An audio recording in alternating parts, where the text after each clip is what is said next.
আসসালামু আলাইকুম, আমি রফিকুল ইসলাম কুয়েত থেকে।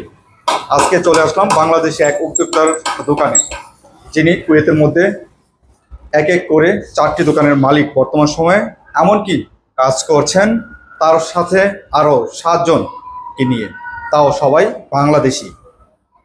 তার আজকের এই পটেটো দোকান থেকে, পটেটো মানে আলুর দোকান থেকে আস্তে আস্তে গড়ে ওঠা, আর এখান থেকেই পটেটোর দোকান বা দুটি আলুর দোকান, যে আলু দিয়ে চিপস বানিয়ে সে বিক্রি করেন। এর পাশাপাশি এই আয় দিয়ে করেছেন আরও 2টি খেলনার দোকানও। এখন তার এই কাজের পাশাপাশি তিনি একজন ভালো উদ্যোক্তা হিসেবেও কিন্তু গড়ে উঠেছেন কুয়েতের মধ্যে। নিজে স্বাবলম্বী হচ্ছেন, এমনকি পাশে আরও 7জনকে তাদের শ্রমের বিনিময়ে সে অর্থ দিয়ে যাচ্ছেন। তার আয়ের উৎস কিন্তু একটি, যেটি হলো এই যে মেশিনটি দেখছেন, এই মেশিন দিয়ে কি আয়ের উৎস।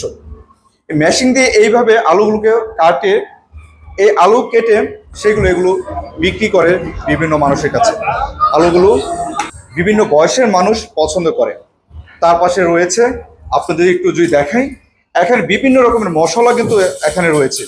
আলুগুলোকে প্রথমে এই মেশিনের মাধ্যমে কাটা হয়, কাটার পর এই আলুগুলো তেলের মধ্যে, গরম তেলের মধ্যে চুপানো হয়, যেটা ভাজি বা আমরা ফ্রাই করি।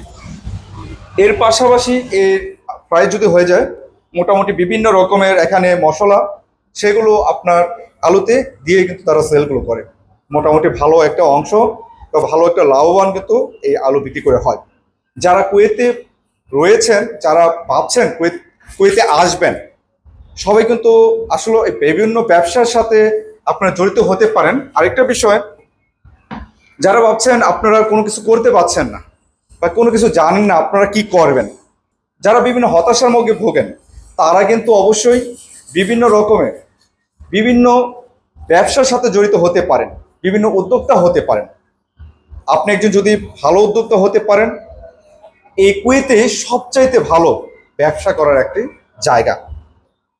একজন ভালো উদ্যোক্তা হতে পারলে আপনার কাছে টাকার পাহাড় হিসেবে গড়ে তুলতে পারবেন। যারা অবশ্যই এই কুয়েত থেকে দেখবেন কিংবা বাংলাদেশ থেকে দেখবেন, যারা মনে করেন বাংলাদেশ থেকে শুধু ক্লিনার বা পরিচ্ছন্ন কর্মী বা নিম্ন আয়ের মানুষগুলো আসেন, কিন্তু এগুলো ভাবার কোনো কারণ নেই। যারা আসবেন অবশ্যই আপনারা মনে করবেন যাতে আমি কোনো ব্যবসার সাথে জড়িত হব, এমনকি ভালো কিছু করব, শুধু সদিচ্ছা হলেই হয়। এই ব্যবসা করতে গিয়ে খুব বেশি একটি অর্থের প্রয়োজন হয় না, অনেক বেশি কেন আপনার এখানে ইনভেস্ট করতে হয় না বেশি একটা, খুব কম পুঁজি দিয়েই আপনার বেশি একটি লাভ অংশ উঠিয়ে নিতে পারেন এখান থেকে।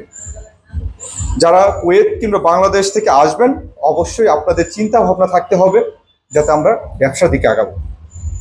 ভালো থাকবেন, সুস্থ থাকবেন, অবশ্যই আমাদের পেজের সাথে থাকবেন। আসসালামু আলাইকুম।